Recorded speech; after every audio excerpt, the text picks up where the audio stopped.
The wind howled like a beast in pain, rattling my shutters for the third straight night. I pulled the threadbare blanket tighter around my shoulders and poked at the dying embers in the fireplace, wondering if I should burn my last log. 5 winters in this mountain hideaway, and I still hadn't gotten used to the cold that seeped through the stone walls and wooden beams. 5 winters since I'd run from Lewis Murphy and everything I'd known. 5 winters since I'd chosen the wilderness over a forced mating that would have broken me more surely than these mountain storms could ever break my little cottage. I tossed the log onto the embers. Hell with saving it. Sometimes survival meant making it through the night. The flames licked up slow, casting dancing shadows across the single room that had become my whole world. Not much to look at. A bed made of pine branches covered with furs I'd trapped myself. A rough-hewn table, 2 chairs, though I never had visitors. Force of habit, that second chair. Dad always said to be prepared for unexpected guests. Dad, with all his strategy and foresight, who still couldn't see the betrayal coming from inside our own pack. The Shadow Pine Pack. Even thinking the name sent a hollow ache through my chest. Had been home for 21 years before I'd fled. Dad had been their war strategist, respected by most. David Aguilar, the man who'd planned 3 successful territory expansions without a single casualty on our side. The man who'd taught me to hunt, to track, to think 3 steps ahead. The man who'd raised me and Tucker after Mom died. Tucker, my little brother, would be 21 now. A man by pack standards. Did he hate me for leaving him behind? I shook the thought away and got up to check my stores. 3 potatoes, half a rabbit, some dried berries. Not enough if the storm lasted another week. I'd need to check my snare lines. Storm be damned.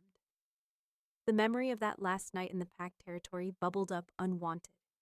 The night before I was supposed to be bonded to Lewis Murphy, the alpha commander with hands like hammers and eyes that promised pain. I'd seen what happened to his previous mate. Accidents. They'd called the bruises. Training incidents to explain the broken arm. My wolf had known better. She'd refused to submit during the pre-bonding ceremony, growling at Lewis when he'd approached in wolf form. Unheard of for an unmated female to challenge an alpha commander. The pack elders had been furious, my father devastated. Not at me, at what would happen to me. He'd slipped a pack into my room that night, whispered "Run, Doris" with tears in his eyes, and created a diversion so I could slip away before dawn. I never saw him again. Word reached me through whispers at trading outposts that he died 6 months after my departure. Accident during a hunt, they said, but accidents seemed to follow anyone who crossed Lewis Murphy. The wind screamed louder, throwing itself against my door like it wanted in. My snares wouldn't wait. If something had been caught, it would either freeze or be taken by scavengers if I didn't check soon. I pulled on my furs, rabbit, fox, and a wolf pelt I'd found, not taken myself. Never could bring myself to hunt wolves, no matter how dormant my own had become since that night. Lined boots, leather gloves, hood pulled tight. I grabbed my knife and pushed out into the storm. The cold hit like a physical blow, stealing my breath. Snow whipped sideways, stinging any exposed skin. Keeping one hand on the guide rope I'd strung from my door to the tree line, I fought my way forward, only 50 yards to the first snare, but in this weather, it might as well have been 50 miles. The rope ended at a massive pine. From there, I counted steps and looked for the markers I'd carved into trees. 3rd snare was empty. 4th had caught a rabbit, already stiff with cold. 5th and 6th empty. Last one was beyond the ridge, in a small clearing where deer sometimes passed. Crossing the ridge was stupid in this weather. The smart play was heading back with my single rabbit. But empty stores made for poor decisions. I'd almost reached the clearing when I smelled it. Blood and something else. Something chemical and wrong. Following my nose, I veered left toward a snowdrift that seemed oddly shaped. That's when I saw him. A massive silver wolf half buried in snow, sides heaving with labored breath.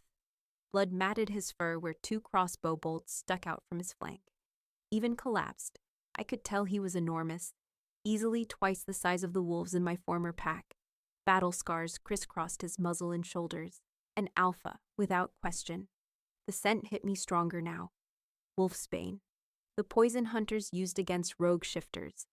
Illegal in most territories, But that didn't stop those determined to kill our kind. I should have walked away. A wounded alpha was dangerous, unpredictable, desperate. But something about his ragged breathing, the proud head now laid in surrender against the snow, tugged at something inside me. "You're a fool, Doris," I muttered to myself, kneeling beside him. His eyes fluttered open, steel gray, clouded with pain, but intelligent. He made no move to snap at me, just watched as I examined the bolts. "This is gonna hurt," I told him, though I doubted he understood human speech in wolf form. I wrapped my hands around the first bolt, and the strangest thing happened. Heat flooded my palms, spreading up my arms. Not like fire, but like sunshine after a long, cold night.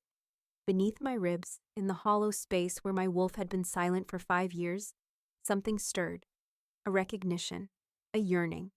My wolf, so long dormant, raised her head and howled inside me. I didn't think we'd make it.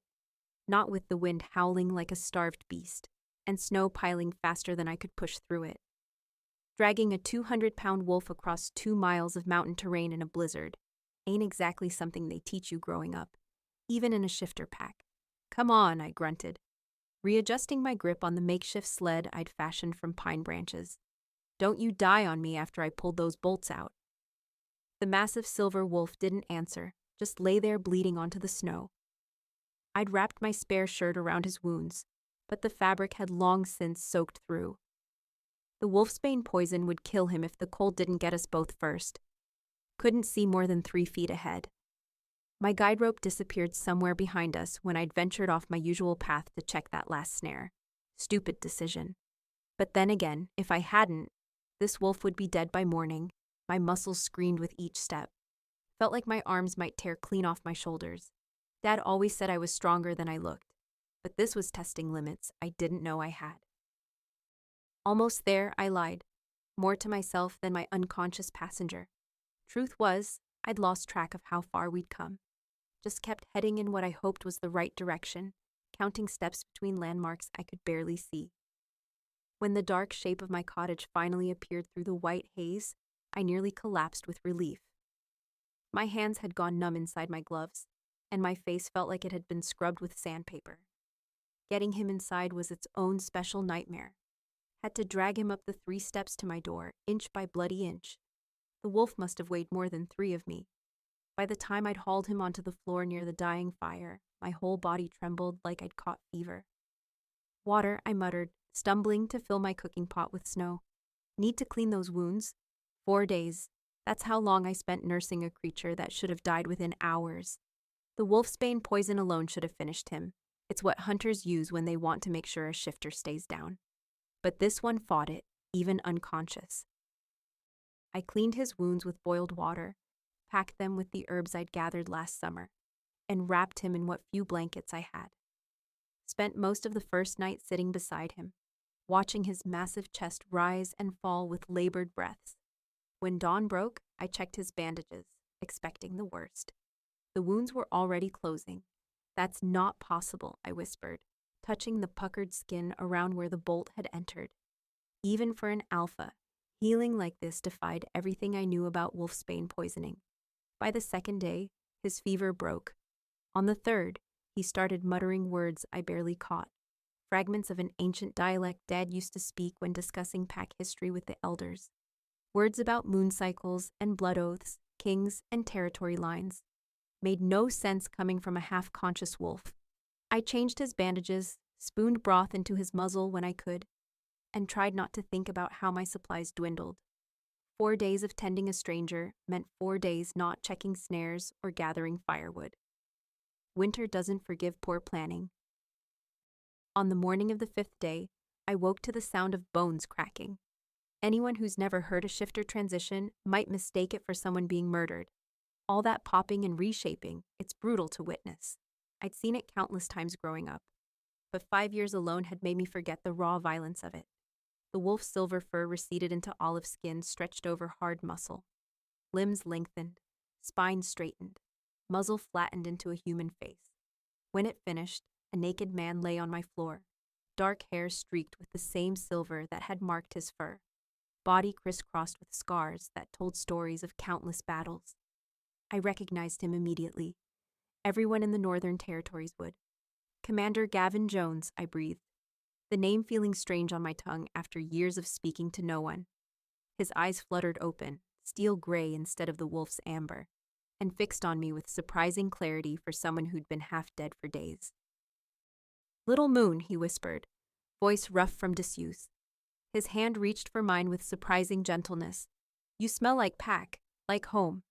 I pulled back, confused and wary. "I'm not Pack, not anymore." A frown creased his brow. "Exile?" He sniffed again, more deliberately this time. "No, something else." I busied myself grabbing my spare blanket to cover his nakedness. 5 years alone, and suddenly there's a naked alpha male taking up half my floor space. Just my luck. "You should rest," I said. "Those wounds are healing, but the poison—" "Silver nitrate." He winced as he shifted to sit up against the wall. "In my wine, before the hunt.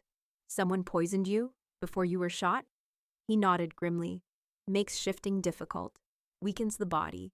Makes you easier prey." I handed him water, which he drank greedily. His hands were enormous compared to mine, calloused from what I guessed were years holding weapons. This wasn't just any alpha. Commander Jones was the military genius who'd united the Northern Territories when I was still a child. His campaigns were legendary, studied by strategists like my father for their brilliance. "Why would someone want you dead?" I asked, though I immediately regretted the question. Politics weren't my business anymore. His laugh came out more like a cough. "Peace is more dangerous than war, Little Moon. I was negotiating with the Eastern clans when it happened." He studied my face with uncomfortable intensity. 4 days you've kept me alive. I owe you a life debt." I shook my head. "You don't owe me anything. A Jones always pays his debts." He said it with the weight of ancient law. "What's your name?" I hesitated. 5 years of hiding my identity had become habit. "Doris? Family name?" "Just Doris." His eyes narrowed slightly, but he didn't press. "Well, just Doris. Someone very powerful wants me dead. Someone with access to my private quarters and connections to human hunters. The alliance I've spent years building is threatened." "That's not my problem," I said, more sharply than intended. "I left Pack politics behind a long time ago." "And yet you saved the life of the Crown Prince." His lips curved into a small smile at my startled expression. "Yes, that particular detail seems to have surprised you, Crown Prince. The king's son. I'd heard rumors about the royal bloodline, but living in isolation meant news traveled slowly, if at all." "Your father is dying," Gavin finished, "which makes this assassination attempt particularly well-timed." I didn't know what to say to that. Royal succession wasn't something I'd thought about since leaving Pack territory. None of it should matter to me anymore. But as he spoke, something stirred inside me, that same part that had awakened when I first touched him in the snow. My wolf, dormant for years, paced restlessly beneath my skin. She recognized something in him that called to her, despite all my efforts to keep her buried. "You should leave when you're strong enough," I said, standing to put distance between us. "Whoever tried to kill you might still be looking." Gavin's gaze followed me across the room, his expression unreadable. "They think I'm dead. We have time." The way he said "we" sent an unwelcome shiver down my spine. There was no "we." There couldn't be. I'd spent 5 years building walls around myself, around my wolf. One mysterious alpha, crown prince or not, couldn't change that, but when he smiled at me, a genuine smile that softened his battle-hardened features, I felt those walls tremble. His presence filled my tiny cottage in ways that had nothing to do with his physical size. He awakened something I'd thought permanently broken, a yearning for connection I'd convinced myself I didn't need. And that terrified me more than any blizzard ever could. I woke up to the sound of Gavin moving around my small cottage. 4 days he'd been here now. 4 days since I'd dragged his wolf-shaped ass through the snow. His wounds were healing faster than any normal shifters would. Another sign he wasn't just some random commander like he'd claimed. "You don't shift much, do you?" he asked, catching me watching him. He was stirring something in my cooking pot, shirtless despite the cold. The fire's light played across the scars on his back. I wrapped my blanket tighter. "Not anymore." "How long?" 5 years. I didn't want to talk about it. My wolf had gone quiet after I'd fled my pack, only stirring when she'd sensed Gavin in the snow. Some days I'd forgotten she was even there. He nodded like that explained something. Your wolf's not defiant. She's protecting you, I snorted. From what? From whatever happened that made you run. He set a bowl of rabbit stew in front of me, our fingers brushing. That same warmth spread up my arm. She's waiting until you feel safe. Well, she'll be waiting a long time. I took a bite, surprised he'd managed to make my meager supplies taste good. Not much safety for lone wolves. Gavin sat across from me, his steel-gray eyes never leaving my face. You're not alone anymore. Something in my chest tightened. I'd been alone so long I'd forgotten what it felt like to have someone look at me that way, like I mattered. I could help you, he said after we'd eaten in silence. With shifting, I laughed, but it came out brittle. You gonna give me pack therapy in my one-room shack? I'm serious, Doris. The way he said my name made my wolf stir again. The mate bond between us. There's no mate bond. The words came out too quick, too defensive. He just smiled. You feel it too, that warmth, the pull. I stood up and carried our bowls to the wash basin, needing distance. So what if I do? Doesn't change anything. It changes everything. He was behind me suddenly, not touching but close enough I could feel his heat. Your wolf recognizes mine. She wants to run with him. My hands shook. I can't. You can. His voice dropped lower. Just listen to her. Over the next 3 days, Gavin worked with me, patient, never pushing, just talking to me about what shifting meant, about reclaiming that part of myself. Sometimes he'd shift into his massive silver wolf, laying by the fire, showing me it was safe. On the 4th day, I felt it. That pull under my skin I'd spent years ignoring. We were outside, snow crunching under our boots. The sky stretched blue and endless above the pines. Close your eyes, Gavin said. Feel the earth beneath you, the air in your lungs. I did. The winter sun warmed my face despite the cold. Now reach for her. She's waiting. My wolf. I could sense her there, watchful, uncertain. I'd kept her locked away so long, believing we both needed to hide to survive. I'm scared, I whispered, eyes still closed. I know. His hand found mine. But I'm here. Something inside me broke open then. Not like shattering, but like ice melting in spring. My wolf surged forward, and I let her come. The shift rippled through me, painful after so long, but also like coming home. Bones cracking, reshaping, skin stretching. I dropped to all fours as fur sprouted across my body. And then it was done. I stood in wolf form for the first time in 5 years, shaking out my coat, feeling whole in a way I'd forgotten was possible. Gavin had shifted too, his silver wolf towering beside me. He circled me slowly, eyes widening as he took in my appearance. I caught my reflection in a patch of ice and froze.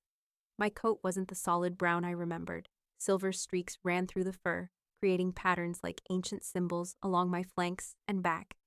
I'd never seen markings like that before.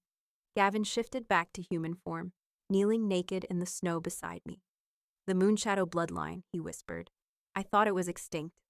I shifted back too, the process smoother this time, like my body remembered the way. What are you talking about? Your markings. His face was serious now. They belonged to the oldest shifter line in the Western Territories. Royalty before the Great Wars.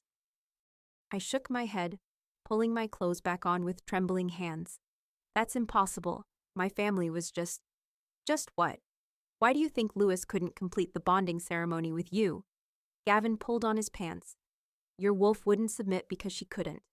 Moonshadow alphas mate for life, and only with their true pair bonds. The pieces clicked together with sickening clarity. That's why they wanted me gone, why my father arranged that match with a pack so far away. Gavin nodded. They knew what you were, wanted you where your bloodline couldn't threaten local power structures. I laughed bitterly. Well, joke's on them. I've been living in a one-room shack for 5 years, not exactly seizing political power. Something shifted in his expression. Guilt, maybe. What? I asked. I haven't been entirely honest with you, Doris. He ran a hand through his hair, silver streaks catching the light. I'm not just a commander. My stomach dropped. Then who are you? I'm Crown Prince Gavin Jones. He straightened, and suddenly I could see it, the regal bearing he'd been hiding. Heir to the Western Kingdoms. I stared at him. The Western Kingdoms, the largest shifter territory in existence. Yes, and those peace negotiations you mentioned. Succession talks. His voice was steady now, formal. My father, King Daryl, is dying. Various factions are positioning themselves for power. That's why someone wanted me dead. I backed away from him. And what am I? Some political pawn you found in the snow? No. He reached for me, but I stepped back. Finding you was accident or fate. But your bloodline, it changes things. The Moonshadow line has ancestral claim to territories now held by houses opposing my succession. So I am a pawn. The betrayal stung worse than I expected. I'd let myself trust him, let him see the wolf I'd hidden for years. You're my mate. His voice softened. Everything else comes second to that. I looked away, staring at the mountains that had been my only companions for 5 years. You should have told me. I know. He didn't make excuses, just stood there, waiting. So what happens now? I finally asked. That depends on you. He held out his hand. But whatever you choose, you're not alone anymore. I looked at his outstretched hand, then back at my tiny cottage. 5 years of safety, 5 years of hiding. I thought about my father, about the brother I'd left behind, about a bloodline I never knew I carried. I didn't take his hand, not yet, but I didn't turn away either. The kitchen table between us might as well have been a mile wide. Gavin sat there, his hands wrapped around a mug of tea gone cold, telling me things that made my stomach twist into knots. Your pack never intended to lose you, he said. They recognized what you were, what your bloodline meant. The markings on your wolf form aren't just decoration, Doris. I crossed my arms tight against my chest. So what? They arranged a mating with Lewis Murphy because of some fancy fur patterns? They offered you to him in exchange for military support. Gavin's voice dropped lower. Support against my succession when my father dies. The words hit me like a slap. 5 years I'd been hiding up here thinking I'd escaped a bad match, and now he's telling me I was some kind of political trading card? That's ridiculous, I said. But even as the words left my mouth, pieces started clicking together. The way the elders had always watched me different, how they'd kept me apart from others during moon ceremonies. Your father was the only one who knew the truth about your heritage. He was trying to protect you by arranging a match with a distant pack. Gavin leaned forward. But when that fell through, they found another use for you. I stood up so fast my chair scraped against the floor. Needed to move, needed to breathe. My father died in a hunting accident 6 months after I ran. Everyone knew that. Gavin's eyes followed me, gray and steady. It wasn't an accident, Doris. The room went sideways for a second. I gripped the edge of the counter, knuckles white. What are you saying? He was assassinated.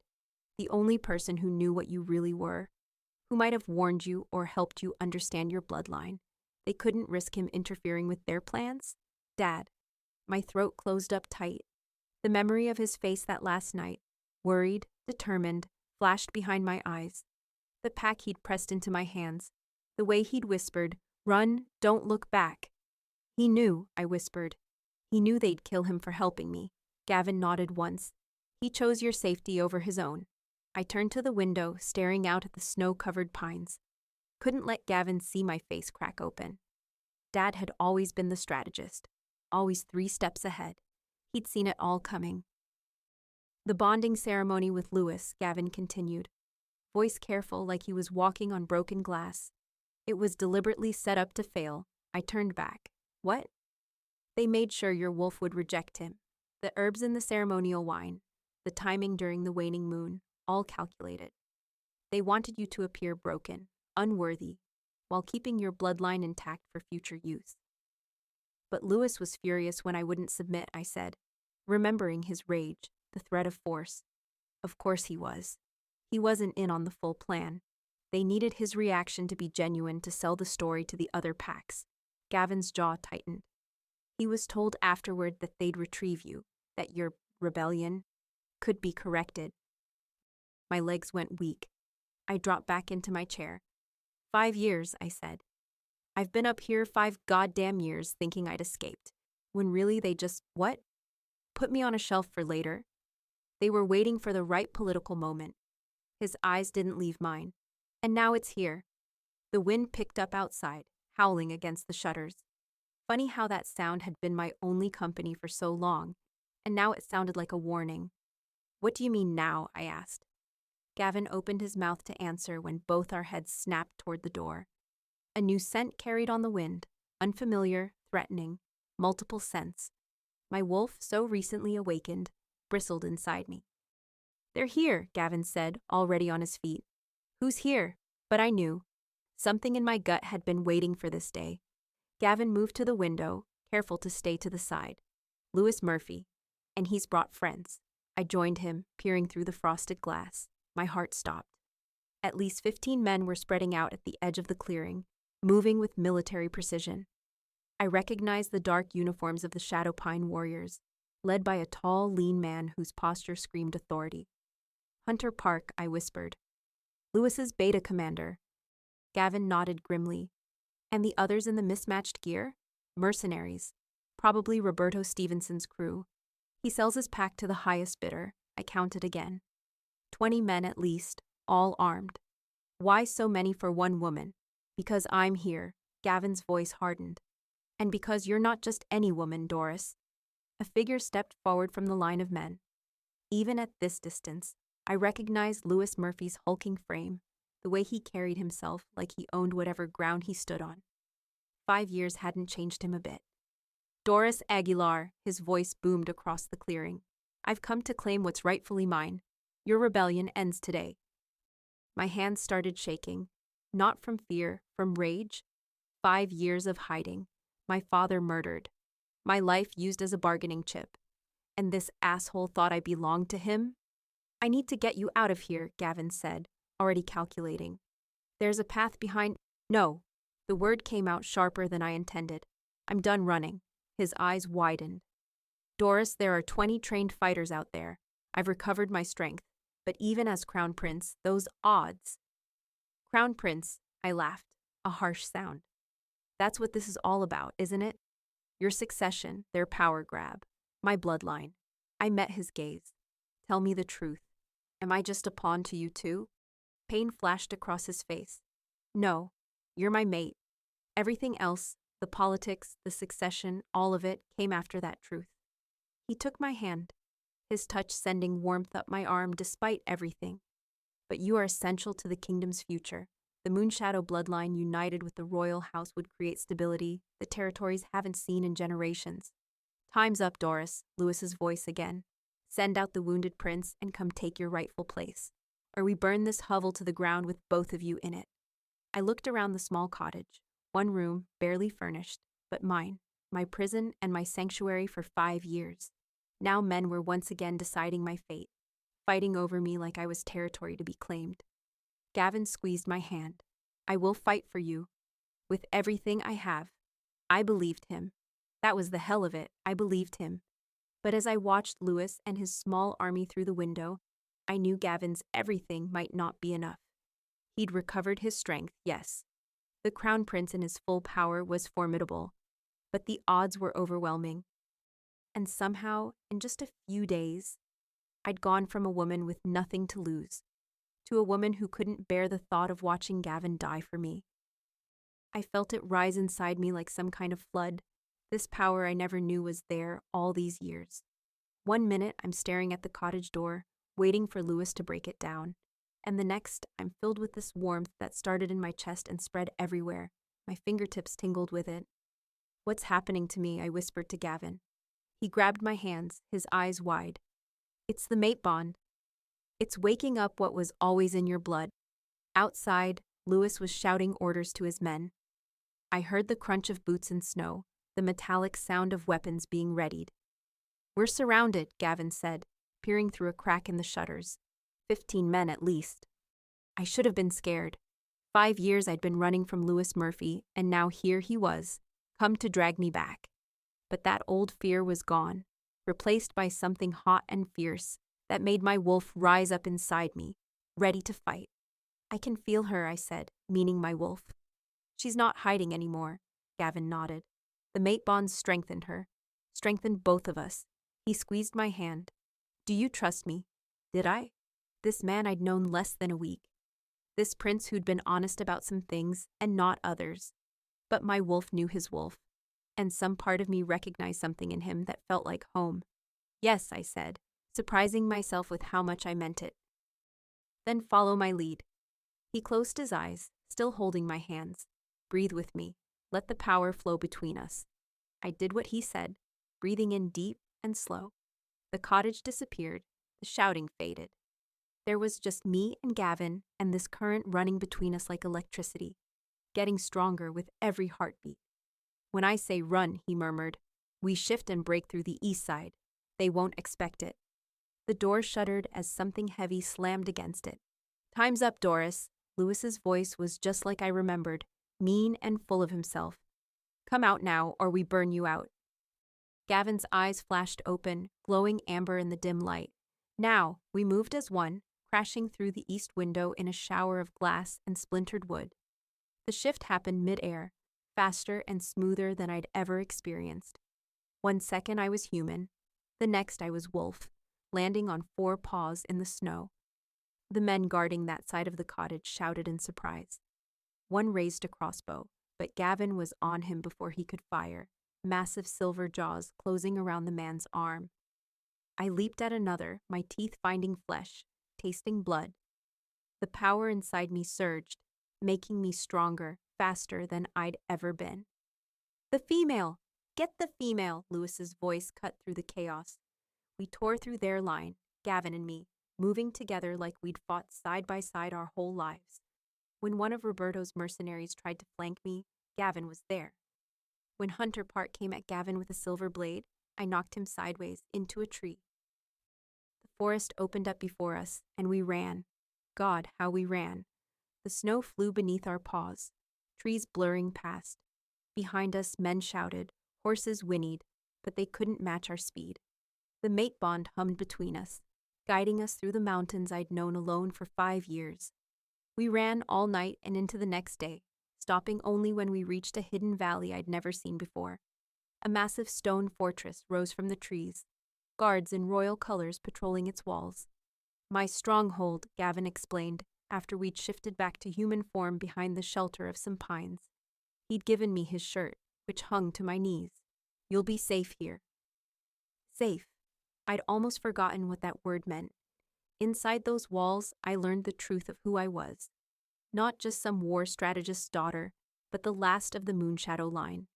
Gavin's advisors showed me ancient texts with drawings of wolves bearing the same silver markings as mine. Your bloodline carries the original blessing, an old advisor named Terrence told me, his fingers tracing the symbols in a dusty book. Before the territory split, before the Great Wars, all shifters followed the Moonshadow Alphas. They were chosen by the moon herself. I shook my head. I'm nobody, just a girl who's been hiding in a mountain cottage. You're the key, Gavin said, taking my hand. With your bloodline and mine united, we can bring the territories together without bloodshed. A true union, not a conquest. It was too much to take in. Me, some kind of long-lost royalty, but every time I shifted now, I could feel that ancient power in my blood, singing through my veins like it had always been waiting for me to claim it. 3 days after we reached the stronghold, word came that Lewis Murphy and what remained of his men had been captured trying to cross the northern border. I stood beside Gavin in the great hall as they brought Lewis in, chained and bloody but still defiant. You think this changes anything? He spat when he saw me. The alliance against the crown is bigger than me, stronger than me. Tell us who else is involved, Gavin demanded, and perhaps your death will be quick. Lewis laughed, an ugly sound. You're already dead, Prince. You just don't know it yet. But Lewis was wrong. Under questioning, he broke, naming every pack and clan leader who'd conspired against Gavin's succession. The list included most of the Shadowpine leadership, my old pack, the ones who'd sold me to Lewis, who'd killed my father. I watched their execution from the fortress walls a week later. Didn't feel good about it exactly, but didn't feel bad either. Just felt like an end to something that had been hanging over me for too long. Your brother wasn't part of it, Gavin told me afterward, his arm around my shoulders. Tucker's been found. He's safe. He'll be here in a few days. I cried then, for the first time since all this started. Cried for my dad, for the 5 years I'd spent alone, for the brother I thought I'd never see again. 2 weeks later, Gavin's father died. The old king went peaceful in his sleep, holding both our hands and whispering that he was glad to see the prophecy fulfilled before he left. I didn't know what prophecy he meant, and there wasn't time to ask. Within hours, Gavin was king, and I was standing beside him as the crown was placed on his head. All hail King Gavin, the gathered nobles chanted. All hail Queen Doris, the moon shadow returned. Me, a queen. If you told me that a month ago when I was checking rabbit snares in a blizzard, I'd have laughed in your face. But standing there beside Gavin, feeling the mate bond strong between us, watching representatives from territories that had been at war for generations kneeling together in one room, it felt right somehow, like all the running had been leading me here all along, to this place where I finally belonged. The first few months of our rule weren't easy. Some of the eastern clans resisted, claiming their independence from any central crown. But when I shifted in front of their leaders, showing the silver markings that proved my heritage, most of them fell to their knees right there. The ones who didn't came around eventually, especially after we proved we weren't looking to conquer, but to unite. Your bloodline is the bridge, Gavin told me one night as we stood on our balcony overlooking lands that hadn't known peace in generations. My family took power through war, but yours held it through respect. Together, we make something new. Tucker adapted to court life better than I did. My little brother turned out to have a head for politics, charming the old noble families and smoothing ruffled feathers whenever Gavin or I spoke too bluntly. Which was often, if I'm being honest. 5 years alone in the mountains hadn't exactly prepared me for diplomatic small talk.